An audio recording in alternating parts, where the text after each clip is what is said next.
Good morning, world changers. I hope you're all well. We are back for another values-led conversation with Alan Williams, the creator of the card game ValuesJam, and two people who are no strangers to values either, Jan and Artie Roberts, founders of the Key Leadership, which delivers values-based training and leadership training.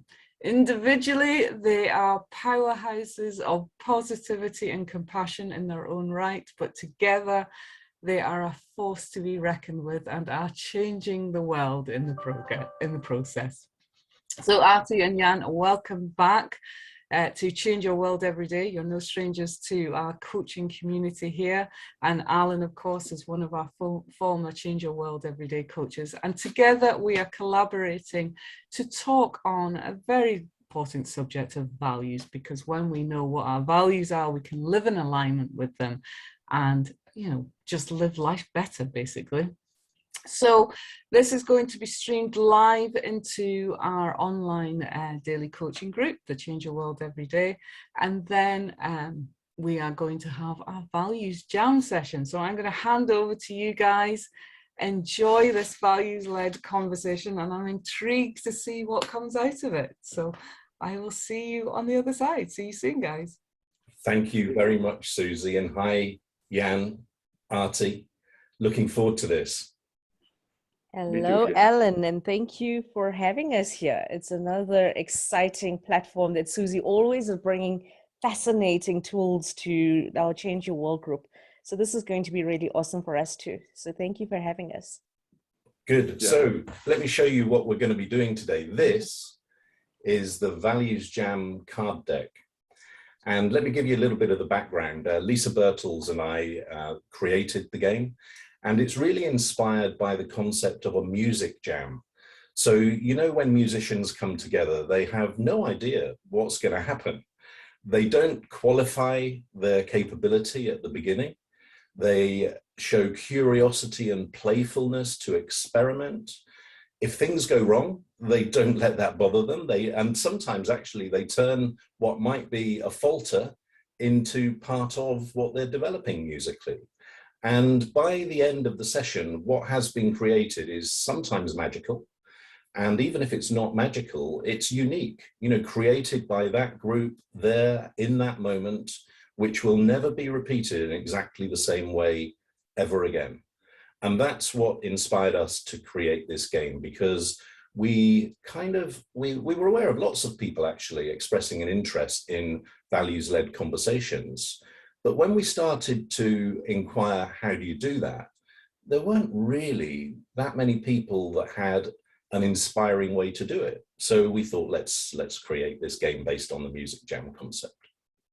So in the deck of cards, there is an instruction leaflet, but actually there are not very many guidelines because we've designed this to be very intuitive. And then there are 60 cards with values words on one side, and on the reverse are the questions to guide the conversation.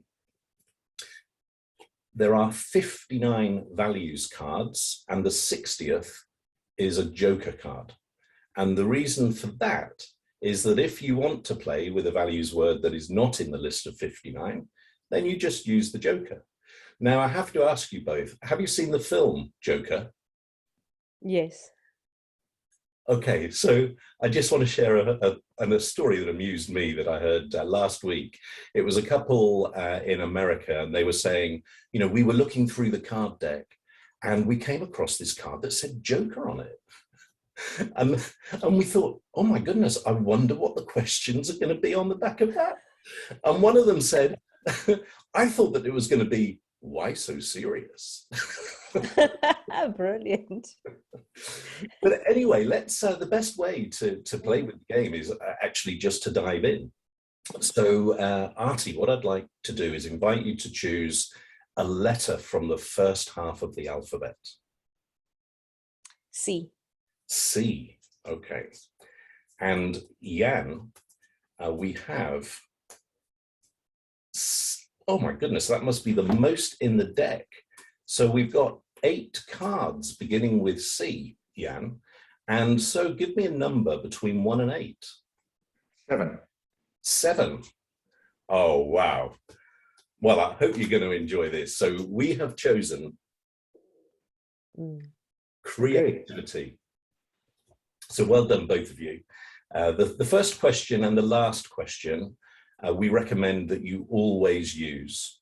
And then there are a set of 4 questions in between, which we can choose as we wish, or not at all, some of them if we choose to do so. And so let's get into this. What does creativity mean? What does it look, feel, sound like? Oh, I love the question. Am I allowed to answer? Of course you are, whatever comes into your head. I think for me, creativity is connecting with the inner being. It's all about choosing to follow intuition, to be unlimited, and to know that whatever I want to have can always become better. And it feels like my spirit is just soaring through the clouds when I'm creating or I'm in a creative space. And that every single thing that I'm about to do and have is going to add value to people because it's going to stimulate them. So for me, creativity is so incredible in terms of what I've always had is now gone. It's complacent. It's time to move forward, move on, and realign and readjust and just throw away whatever happened before and just it's a redo. It's amazing. It's an amazing thing, creativity. That's a great way to describe it. And what about how does it look, sound, and feel for you? Oh, it's like a whole opening up of like emotions, and it feels incredible because when I'm in that mode of creativity, I can feel a whole lot of different emotions, from just being quiet and peaceful to an explosion of thoughts, and it's amazing to actually have that in my life. I actually welcome that every day. It's brilliant. And Jan, does that ring true, what you just heard for you? Are there things that you're sat there thinking, oh, yeah. And then are there also things that you're thinking that Artie's not touched on?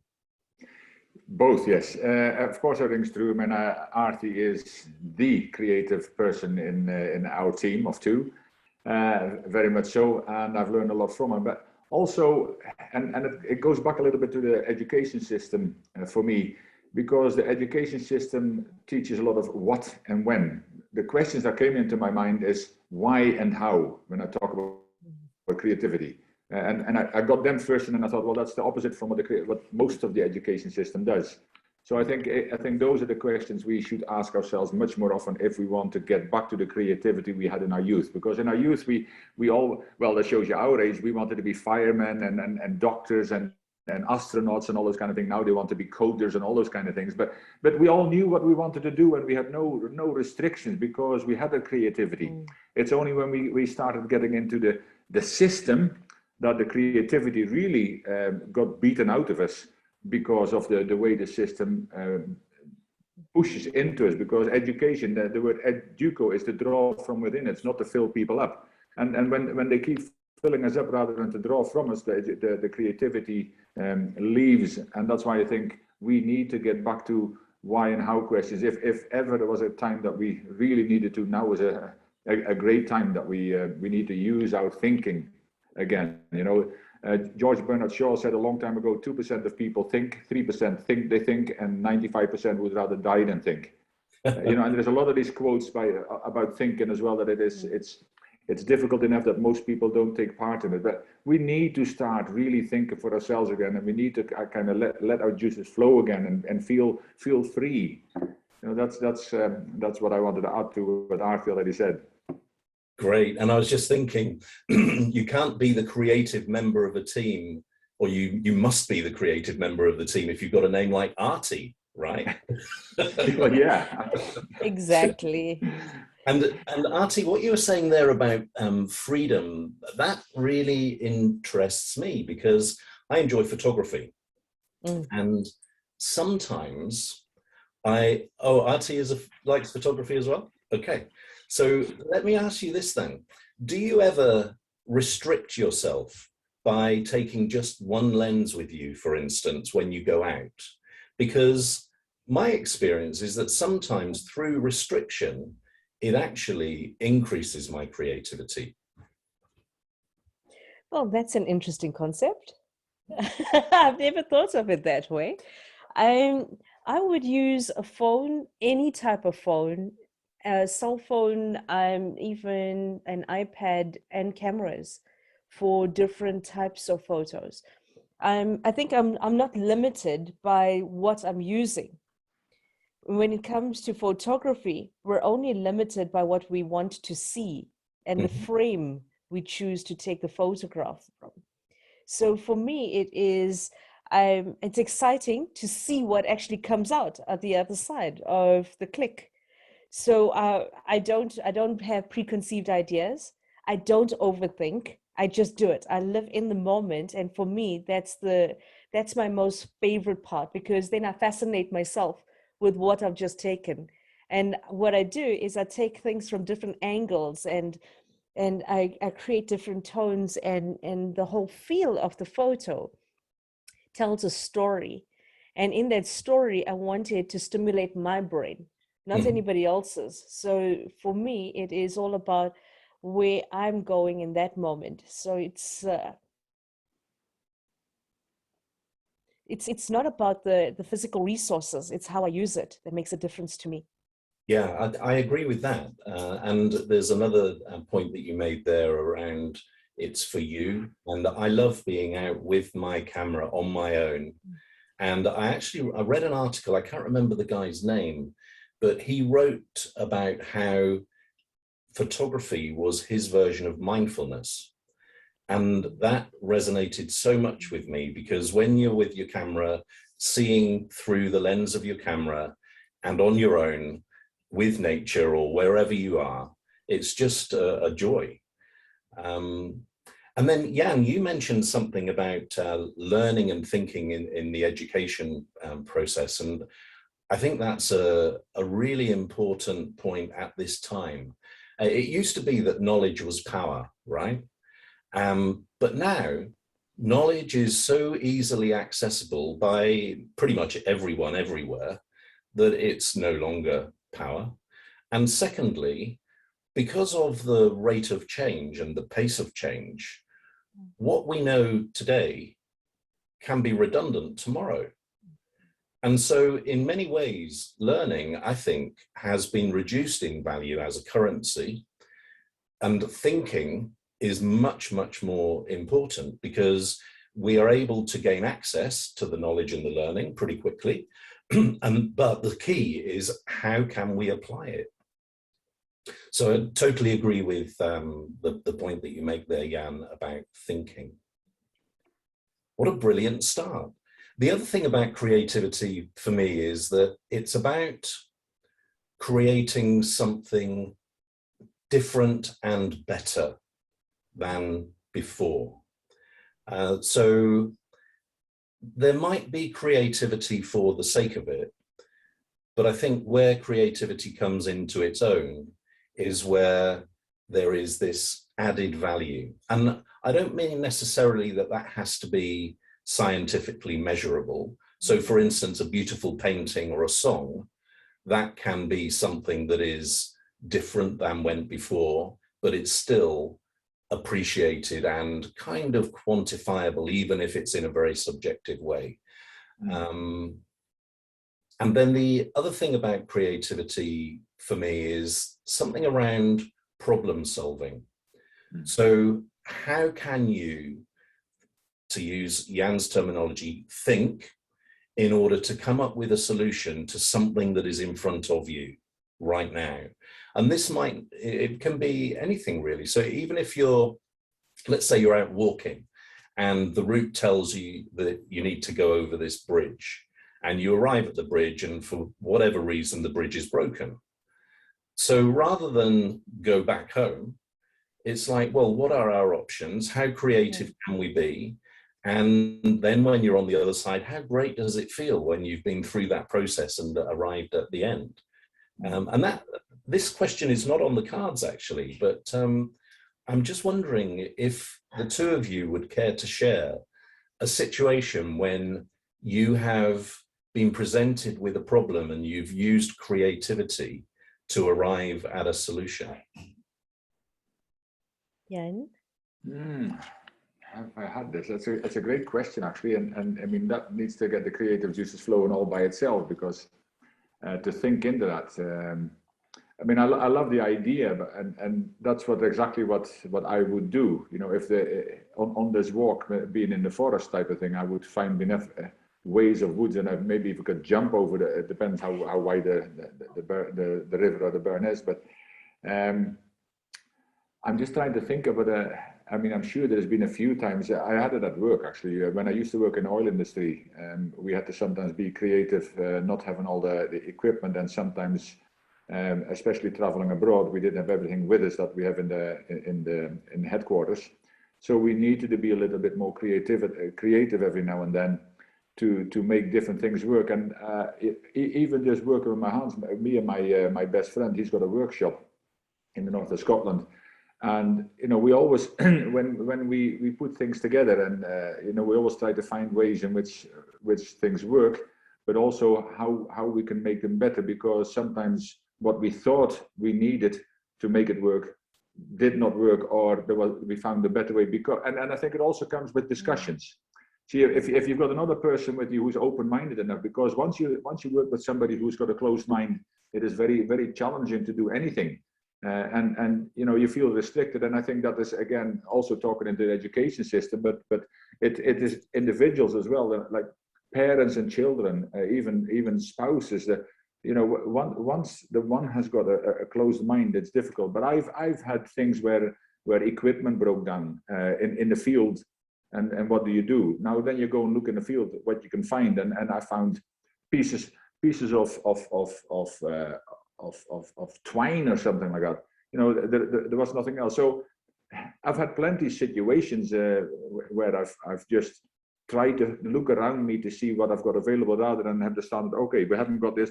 There's other people say, okay, now it's broken down, we can't do anything. So, of course you can.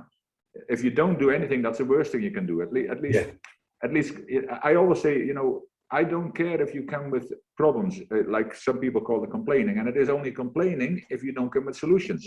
Yeah. Now, if people come to me and it says, and I do the same myself, in the people side, people always used to complain at the work I was at, and I said, but that doesn't do any good, because you don't come with any solutions. They might not be right solutions, but from there we might think about different things, and then we can sit together. And I like the brainstorming instead of the blamestorming that most people do. And I think because that's where I mean, we talk about synergy, and synergy is really because we get a group of people coming together to make sure that we get the creative juices flowing again and start bouncing thoughts off each other. And so we've had them in the meeting room. We've had them, you know, where solutions were implemented didn't work, and people are all of a sudden stuck because they think in the box. And it's this out of the box thinking. They call it creativity, but it's really just creativity. It's not necessarily out of the box thinking. It's doing something different than you've been doing all the time, because the results you've had are not working any longer. So yes, I've had it in my work. I've had it even in as I said, in my spare time and with our hobbies.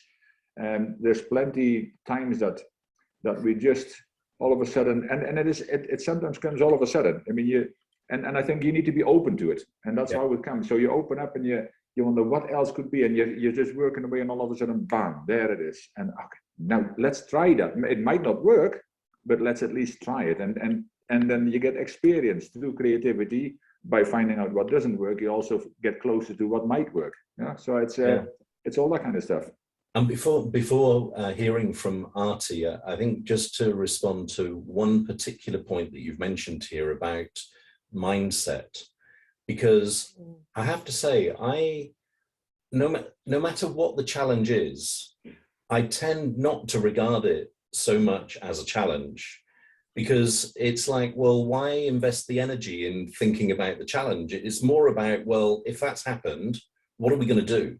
That if you jump straight to what are we going to do rather than obsess yourself with, oh, this blah blah has happened, I find that you're in just a different state of mind. You're setting yourself to the future state rather than getting bogged down with what you're having to deal with.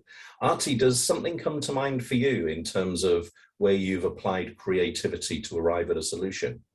Oh, absolutely. I think my entire life's been built around it. I think the best example that I can give, these three words that came up as the both of you were talking, it is explore, discovery, and progress. And for me, that is very relevant when we're talking about this, because in our country, in South Africa, there's a lot of disconnect in terms of racism and what our country has had in terms of sowing hatred and anger and all of the horrible stuff that people were battling with. And what we did was we actively looked for ways that we could creatively bring people together to honor, respect, and value each other as human beings. So the progress we wanted to see is where people could connect. The creativity side came from us exploring techniques that we could use. And the discovery was that people just wanted to be respected in the way they wished to be respected. And the disconnect was the types of communication that they had or did not have that has access to each other. Yeah. So what we did was we found different methodologies like accelerated learning techniques. Mm-hmm. And we actually implemented that and created processes that got people to engage with actually talking about their realities. And from that, people started to build compassion. From that compassionate understanding, they were then able to progress. So when I look at creativity and how it can be used, we are not limited in looking at the obvious. We're open to unlimited potential in how we can look at a situation and then explore what are the different ways of bringing to the fold the results that we're looking for. And that's where visionary thinking comes from. We're not limited. Yeah, and I think you've touched on something here that is fascinating, because when you were describing the approach, the word process was coming into my head. Mm. And when we think about creativity, sometimes it's kind of positioned as this stroke of genius from nowhere. Whereas what you've just described is very much a step-by-step approach in order to generate the creativity. So how do you rationalize this seeming contradiction between freedom and process to generate creativity? I think that it's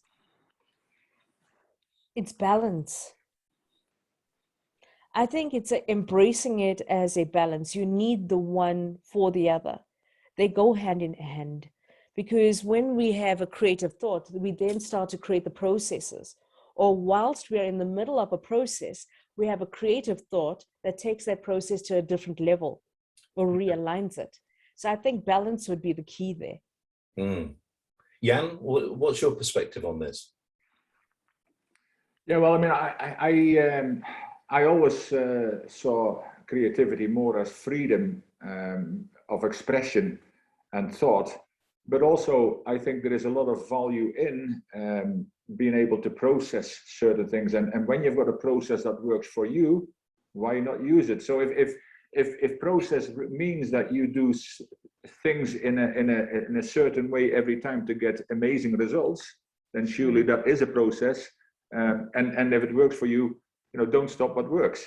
And that doesn't mean that you always get the same result. And at some point, if the process needs changing because now you've worked it to its fullest, and at the moment you don't get any more clear juices flowing or new ideas, then you can always tweak the the process again and make it slightly different. But so I think they can go hand in hand. And some, you know, like when you think about arty people, and then you, yeah, pardon the pun, but you know, when they start painting and things, and they start putting all kinds of things on there, and I'm in amazement to see what eventually comes out. Some of these artists, they already have that whole picture, that visionary picture, and when they put strokes on a canvas, and it looks like nothing, and then when as it goes further and further, all of a sudden you see a picture appearing which they already saw in the first place. So I think that vision and that thought process is very different. But the good thing is, I believe we can all, because we all had it, so I think we can all get it back. And whether some of us need a process to get it back, or whether we just need to start thinking more of the open-ended why and how questions, and be more curious. I think we need to bring curiosity back in our lives to get the creativity back, which we need to bring better progress in our lives and not in the lives of others. Yeah, I think that's an excellent point, Jan, because, you know, how often do we hear in corporate organizations senior leaders say to people, I want you to be creative, come on. And people like, so I haven't got a musical bone in my body, right? So if anybody said to me, Alan, I want you to play a tune, and I really want you to play a tune, I'd just be stuck. And what I would need is somebody to say, well, what you need to do is find something that makes a noise, and then you need to tap it in a rhythm, and these are some choices, and be curious and play, you know, not just shout at me that I need to be creative. So yeah, and I think that point about everybody's got it, but maybe needs some guidance along the way. The other thing that comes through about this point that we're talking about process, and you reminded me, Jan, of this when you were talking about the artists, is that I think sometimes our process might not be conscious. So the artist might just be free-flowing, but if you were to ask them, could you please describe to me what you actually did in the step, they would be able to describe it to you. It's just that it maybe is not so conscious for them, it's more subconsciously driven. And then I also, sorry, go on, Jan. No, I just agree. I think that's an interesting point, yeah. Okay.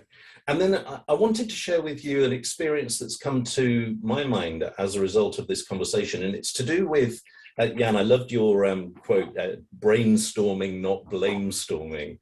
So this is a group situation. So I was on a team leadership course, and we were put into small groups, and the challenge involved a plank hanging from a tree on a piece of rope, and us needing to get people from one side to the other. I can't really remember the detail of it. And I just had this flash, which was the solution.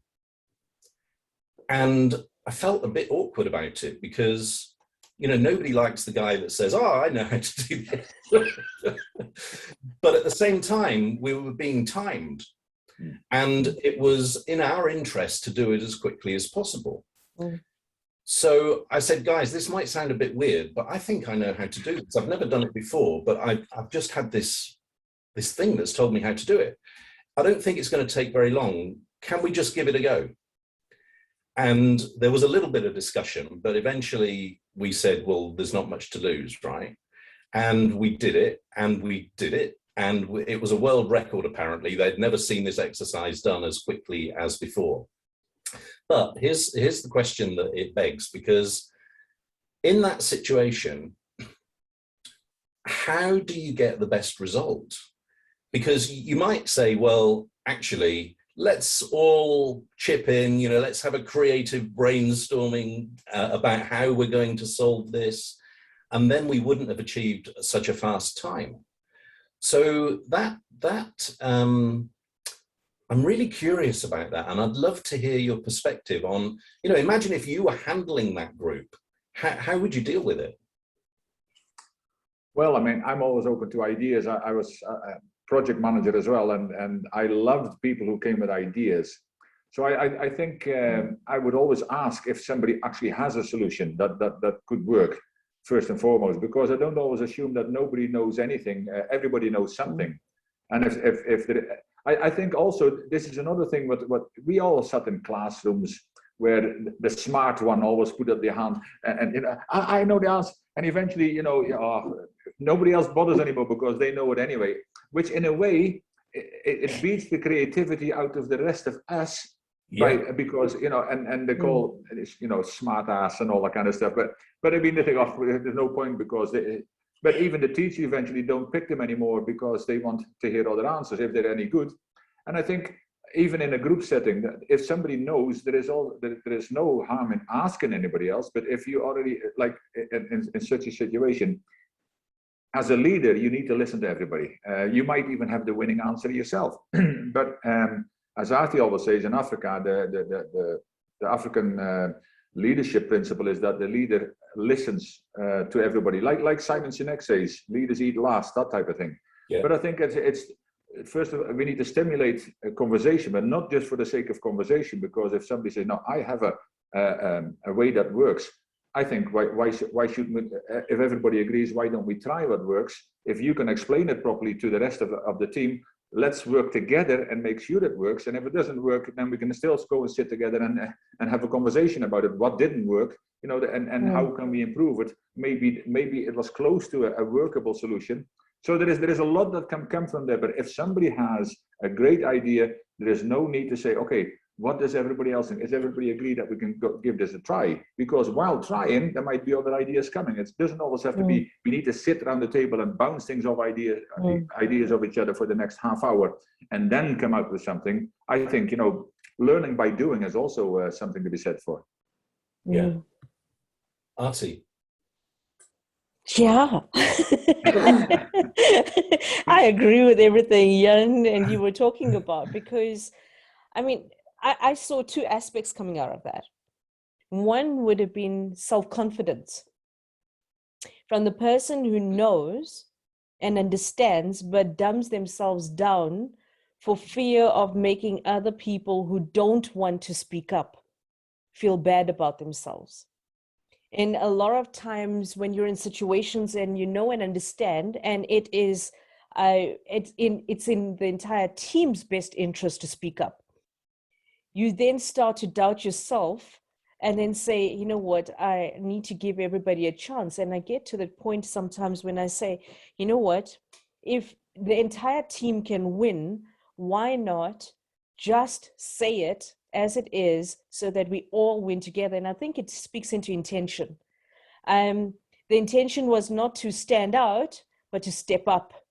And I think that if we approached different situations with the intentionality of where we're coming from, there's a lot of thoughtfulness and compassion in guiding and supporting people towards winning, compared to the loudmouths who always want to be center of attention, and that is a lack of self-esteem. And so when we start to quantify these different areas, as we explore it, we start to realize there's different aspects within the team dynamics.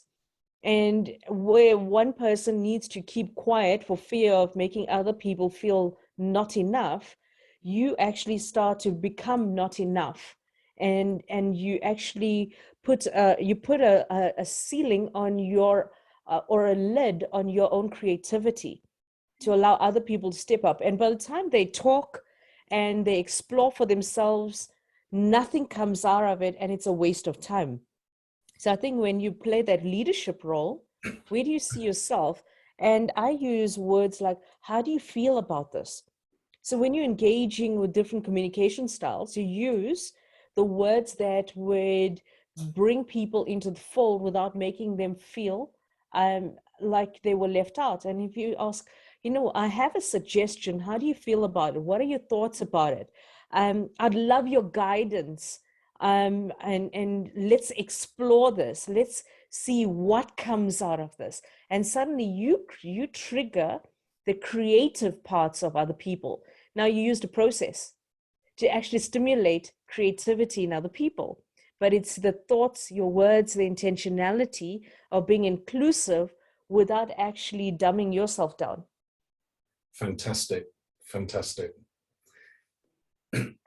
Yeah, well, so I'm going to move on to another question now, and The reason I'm going to choose this question is because something has happened in this game that happens, we've discovered, very frequently. So because of our conversation, something has jumped into my mind from,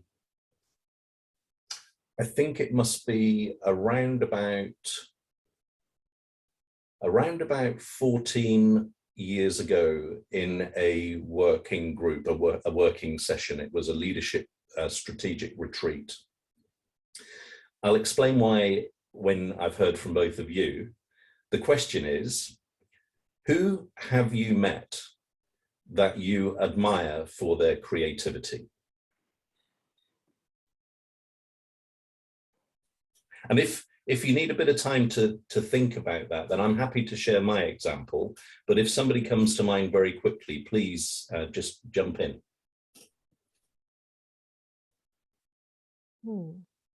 I've actually got quite a few. But I think that my son, in terms of creativity, and the reason being is, okay, both of them. Liam, when he was 7 years old, used his brother as his his toy and his experiment for all of the things that he wanted. But this is the thing that stands out, is I was teaching them how to use all my different cameras. So I did not want my cameras to be broken. So I worked out, in order for it not to be broken, that's a result, I want it to stay intact. And I've got a 5-year-old, a 7-year-old and a 2-year-old. How do I prevent them from, and they were curious about it, how do I prevent them from breaking it? So I thought, okay, the best way to do this was to teach them how to use it.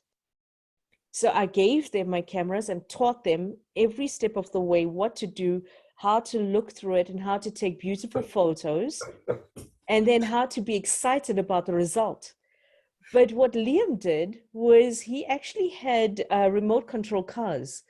So he became curious about angles. When I was teaching him one day about angles, he actually strapped his brother into a go-kart. And he then had another friend with him, and they had the remote control. So they strapped the brother into the go-kart, the 2-year-old. They strapped a camera to his head and they put it on record. Yeah. And then he put the other camera onto the remote control car. And what they did was they pushed this child down the hill to see what angles they got out of the photos. And then and then with the other camera, they had it coming from the other side of the remote control car. So you can see impact in case this child keeled over. And so for me, that always stands out, because when they showed me the results, they actually put this stuff, I helped them put it onto the computer, and we were fascinated with the angles of what came out of it. And for me, that's always stood out as creative, where a lot of adults will think about the expense of the camera. I looked at it of, that's replaceable. What came out of that was mind-blowing. And from there, it just developed their love of photography. But they are the best keepers of my equipment now. Wow, that's an amazing story. And you are such a brave lady, because I'm just thinking about whether I would let children have my cameras and equipment in their hands. And the answer, I have to say, is no way. I know. I took it a step further. I taught them how to use chef knives at 2 years old. Wow. How do you prevent a child to not cut themselves? I taught them how to use the equipment. Then I did not have to be the nagging, shouting mother of don't. So removing the word don't and no from my language was my way of using a creative way to get them to understand differently. I love that counterintuitivity as well.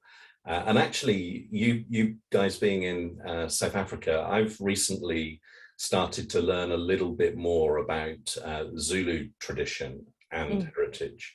And I came across something recently that you might have heard of. And it came up actually in a ValuesJam conversation around justice. When in Zulu tradition, when somebody does something wrong, the way I've read they deal with it is that the elders form a circle around the person and then tell stories about when they've done good. Mhm.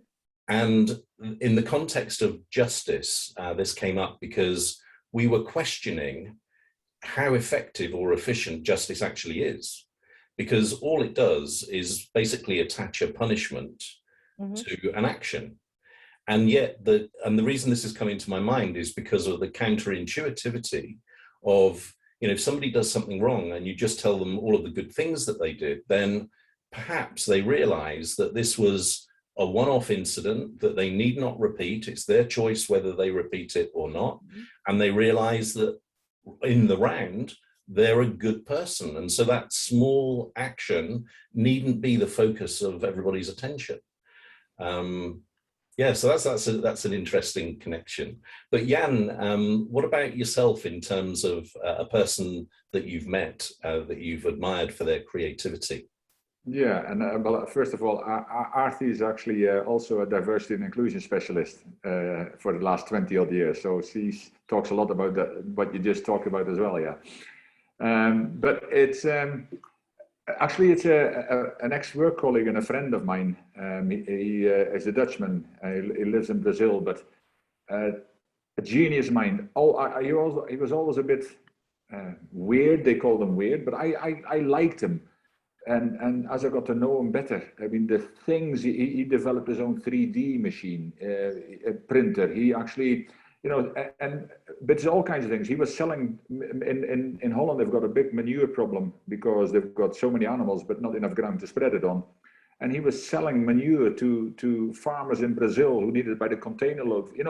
I mean, not connected to each other, but that's how from manure to 3D printers on. And he used to tell me these stories. And we've had a conversation. It's been a while ago now, but we're normally on the phone for at least an hour, sometimes two.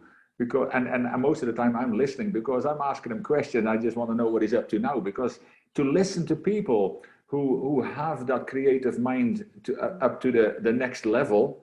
I mean, something I can't even think of at the moment, but to have that kind of creativity, it's inspiring, but it also, it makes you think more as well, because it tells you about the possibilities that are out there that most of the time we don't have. And I've had the opposite as well in meetings, especially management meetings. And as I said, we come with problems, but you need to come with solutions. So I used to come with solutions which most of the senior management didn't like. And I realized as I was studying leadership, of course, I say, well, that's why they're managers, because they want to measure. And even if it costs a little bit of time or money, that is countermeasure. And I said, leaders develop, managers measure. And that is the biggest difference between the two. And they're not exclusive, but I thought none of them here are leaders, because if they were leaders, they would actually at least listen and do something about the situation, rather than say, okay, we can't do this and we won't do this. And people were walking out of the front door. And I thought, so you sometimes get these situations and then you've got to decide, will I still bring these solutions to the table, or will I just sit there and go, yeah, yes, no, sir. And okay, after about 2 hours, you walk out of the meeting, having learned nothing.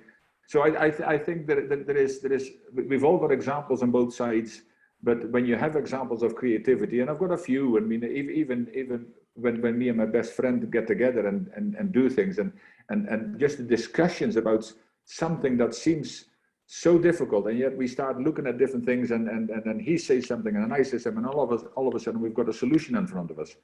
And we didn't look at the problem as much as say, what, as you said earlier as well, Alan, what can we do about it? Yeah. And it's a totally different attitude, because if you look at the problem and it says why, you only think about the problem and how bad it is. It's not what is possible. So we need to have more possibility and opportunity thinking, I think, for this. And my friend is actually amazing at it. Fantastic. And you've raised measurement. Measurement is a bit of a bugbear of mine, because whilst it's very valuable sometimes, it's also very dangerous sometimes. And you reminded me of another story. So I was supporting a business to run help desks. That was part of our remit. And there was a new building that was being opened with a new help desk. And so my client was saying to me, we need to work out what the SLA is and what measurement we were going to put around this help desk. And I said to him, so what's your view of its performance level compared to the help desks that we already have in the rest of the business? And he said, well, because it's new, it really needs to be a bit better. So I was like, okay. Then I went to my team and I said to them, you know, what's your perspective of this help desk performance? And they said, well, we're on a bonus arrangement, so can you get the performance level as low as you can so that we are able to make our bonus? Now, to translate this into numbers, the existing help desks were operating at around a level of around about 70%. The way that that was calculated doesn't really matter, it's 70%. And so my guys said, so do you think you could go back to the client and ask for 72%? So I said, well, I might be able to, but I'm not really very comfortable to do that. I was new in the job. I'd previously been working in 5-star hotels where the mindset is just do your best rather than, you know, do the bare minimum. Whereas in this environment, my team was saying to me, do the bare minimum. So I had a conversation with the client and said, the team's suggesting 72%. Would you be happy with that? And he said, well, it doesn't seem that much of an improvement on 70%. Do you think you could stretch to 75? And I said, I'd like you to consider something quite radical in year one. Are you up for that? And luckily, he was curious. And I said, how would you feel about us not having a target at all? And we just say to the guys, let's see what you can do. And in the end, he persuaded his boss, we did that. And in year one, we hit 92%. And that, it still makes me tingle down the back of my neck to tell you that story, because it is this thing about setting the bar. And if you are not creative and you use past performance and history to determine your future performance, then you might be leaving, in this case, nearly 20% on the table. And that's almost criminal. Yeah. Now, that was a bit of a transgression, but it just popped into my mind. So the person that I'd like to share with you that I've met who is creative, I don't even know his name.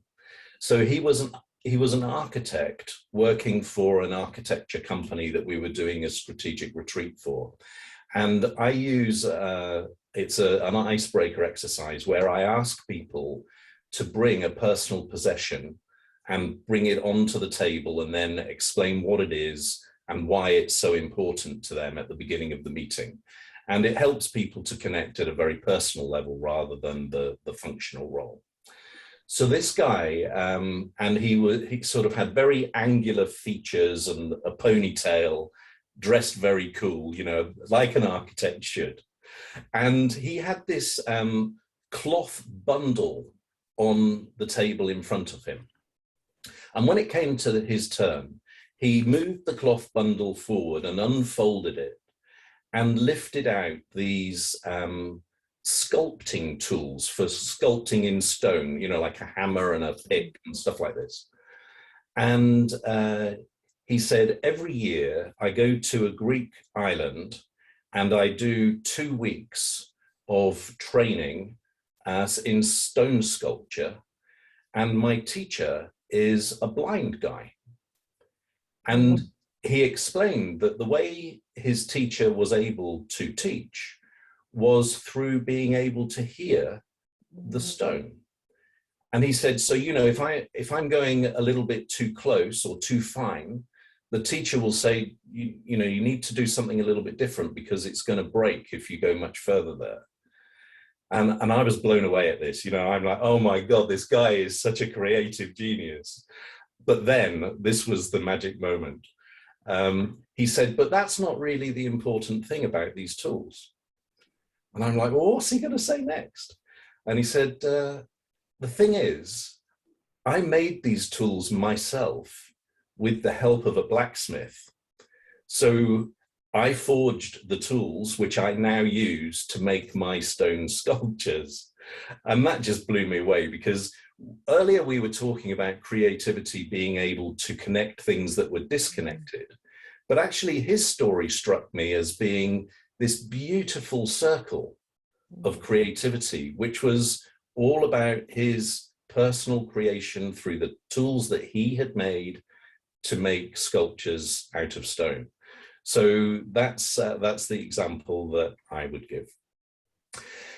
All right, now we've had a fantastic Values Jam so far, and the way that a Values Jam session always ends is with the same question. So we're going to do this question to finish off, and then Susie will come back and join us for a kind of close.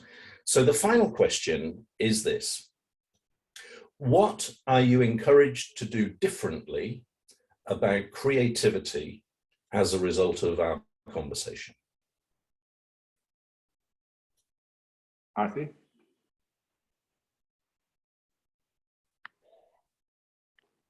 The book that I'm writing, The Compassionate Leader of Influence, I'm actually going to use all of my photos and experiences that I've had around our country to build it. I'm going to realign that book again. Wow. Tell me a bit more about that. Well, the Compassionate Leader of Influence is based on my understanding of human behavior and looking at how I can encourage people, entice them to grow and challenge their mindsets, how they can change their perspectives to see people as human beings and no longer all of the titles and the boxes we put them into. And so I look at how I can challenge everything from the way you think, from the way you talk, your behavior, your mindset, just by challenging the words that you listen to and that you buy into. And so when I look at the book, it's been a culmination of different stories that I've had from different tribes and from people around the world, from my experiences. But talking about our photography, I know that I've actually collected hundreds of thousands of photos over the years. And I think that this book should be a storytelling book based on the photos being the trigger. I think that is the best way to do this. Wow, I love what you're saying, because I think I've had 3 co-authored books published, and I think words can be kind of boring. And illustrations or photographs really lift books for me. And so each of the books that I've had published, at the beginning of each chapter, there is an introduction which is relevant to the words, but in a visual way. So what a fantastic outcome of this conversation that you're going to take that on. Jan, what about yourself? Yeah, I mean, actually this weekend, there was another guy I would have mentioned if my dear friend didn't come to the fore, and that was a guy called Andy Harrington. Maybe you know him. Yeah, I know of him. Yeah, we just spent the whole weekend on a training of his, and I loved how different he thinks, and he's also very creative in what he does, and you know we were also working as keynote speakers, and I was already thinking about how to recreate in these terms one or two of my talks. And I think this kind of opens my mind even further to the possibilities of making my keynote stand out in a totally different way, because you know, as he says as well, we were never born to fit in, we were born to stand out.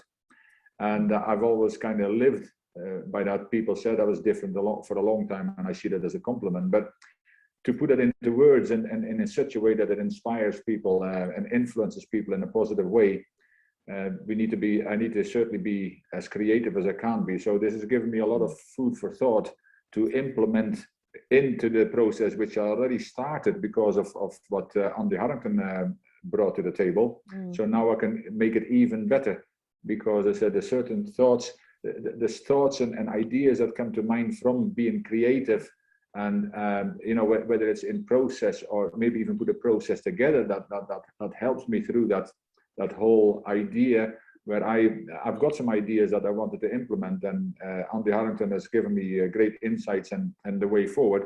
But I think that can even spice or spruce it up even better to make more impact. So that's where I'm going with this. Okay. And mine is, it's not as ambitious as either of yours, actually. Mine is mine's a very simple one. What has struck me from this conversation is this concept of counterintuitivity, where the opposite of what you're dealing with has incredible value sometimes. So, you know, the example of the Zulu tradition and the elders around in a circle, Artie, you teaching your kids how to handle the camera equipment and being able to use sharp knives. So for me, when I'm presented with something, I'm going to be thinking about the opposite. So if just to put it in simple terms, if I'm dealing with something to do with cold or ice, I'm going to think heat and warmth in order to inspire my thinking. So thank you for that. I'm going to really enjoy that new way of looking at things. So that's a values jam. We've values jammed. It's been incredibly enjoyable as well as thought-provoking, which I guess if you can't do that with the value of creativity, then yeah. But let's invite Susie. Oh, here she is. Hi, Susie. I've popped up and miraculously, thank you guys. That was such a fascinating conversation and perfect topic for you guys, the creative powerhouse that you are. The things that I took away, one of the things right at the beginning, Alan, I think when you said about putting restrictions on things, and I thought, yeah, some of the times in my life when I've been the most creative is when I haven't had the resources.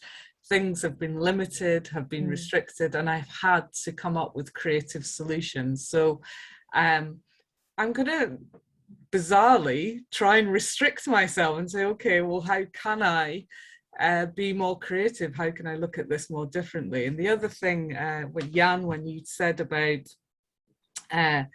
you know, focusing on the solution rather than the problem. So not getting caught up in the problem and losing energy there, and really sort of change that mindset to go, okay, what can we do about this? That's what you both all said.